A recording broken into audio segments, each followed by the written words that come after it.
moving on to video number 2 now of a day in the life of my. Actually, what would I call that? Just a day in the life of. No, it doesn't make sense, does it? My brain's gone. You know what I mean. I'm talking you through foods I've eaten on one particular day. So the 28th of October. So for dinner, what did I have for dinner on the 28th of October? So for dinner, I made a take on spaghetti alla puttanesca. I don't know if I'm pronouncing that correctly.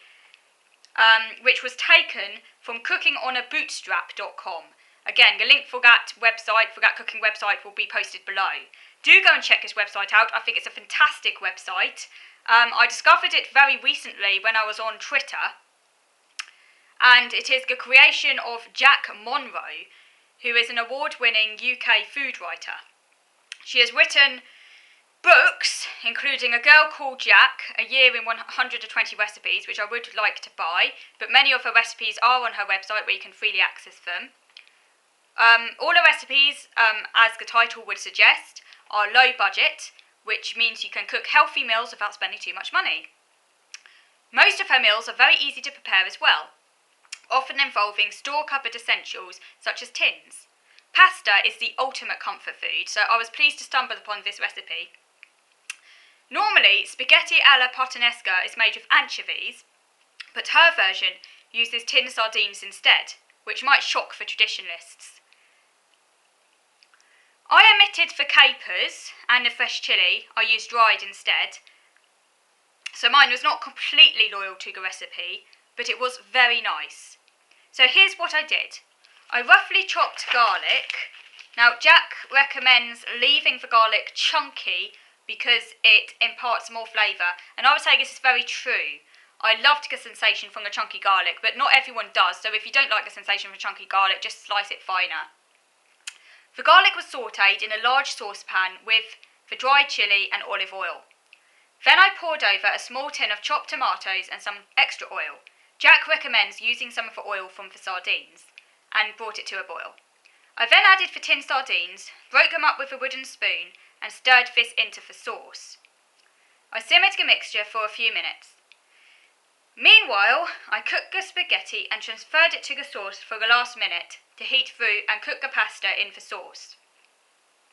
I put the spaghetti mixture in a bowl and topped it with olives.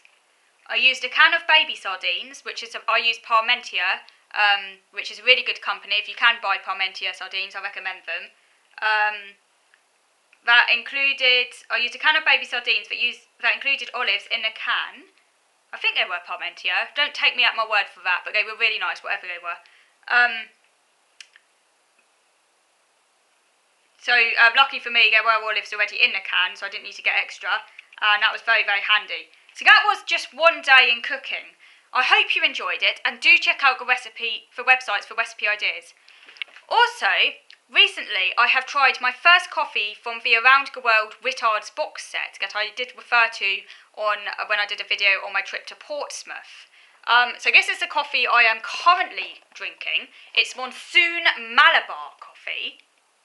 This is fresh coffee, so I store it in the refrigerator. It's good quality coffee that I put in my cafeteria. And it says it's an exotic favourite matured in the monsoon storms. Legend has it that during the long humid voyages from the Malabar coast to Europe, the cargoes of coffee beans mellowed and lost their acidity, gaining a pale, heavy sweetness which proved an unexpected hit. Today, to achieve that same taste, beans are exposed to the monsoon winds until they ripen and mellow. The resulting coffee has a monotone smoothness and a sweet, spicy kick. Yeah, I would agree with that, having tried it. It is a very smooth coffee. It's not a particularly strong coffee. It's quite mellow. So I guess if you really want very, very strong coffee, it's probably not the coffee for you, but if you like your coffee nice and smooth, with a little bit sweet, not too strong, then it's a very, very good coffee. Probably a coffee for beginners, I would say, that one, which is quite apt considering it's the first box at the top that I opened. So I'll be trying that. And I've also been drinking this Celestial Spice Infusion, Bengal Spice Infusion by Celestial Seasonings. I got this from Manuka Whole Foods. I think they also sell it at Infinity Foods, and you can probably also get it from other whole food retailers. It is absolutely amazing. I can't rate this highly enough. It's naturally decaffeinated, I should say. So you could drink this in the evening or when you don't want too much caffeine. Where's the ingredients? Oh yes, it contains cinnamon, roasted chicory, roasted carob, natural spice and vanilla flavours with other natural flavours, ginger, cardamom, black pepper, cloves and nutmeg. It is really, really nice, and I love the picture on the front as well. I have this one in the evening, and I make it milky. I just simply boil some milk, half water in a saucepan, and then pour it over one of the bags of these that I put in a large mug, and then I steep that for 4 minutes, and it's just very, very soothing. Yes, it does smell very nice, and as you can see, it comes in a nice kind of, sort of like, I love that as well. I just love the feel of that. It's really nice. So yeah, it's a really, really nice, I really recommend that. If you can get hold of this, I highly recommend it. So yes. Right, so I will show you possibly some more recipes coming next week, because I've got quite a few to talk to you about. I hope to guide you through pumpkin and banana porridge next week, and a pumpkin latte next week, and amongst whatever other topic arises to talk about, because I'm not entirely sure what will come up during the week, so a little bit of a surprise there. I'll let you know near the time. As I post on Twitter what I'm going to talk about, so go you follow me on Twitter. Awesome is individual is the handle, I think. So if you do feel free to follow me on Twitter as well. And I will talk about my clothing OCD at some point in future. I have not forgotten. There's just so many things to talk about, but I will get onto that.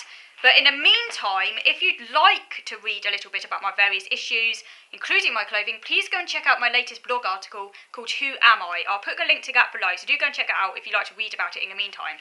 So anyhow, I'm finishing now, and I very much look forward to speaking to you next Wednesday. So thank you for watching.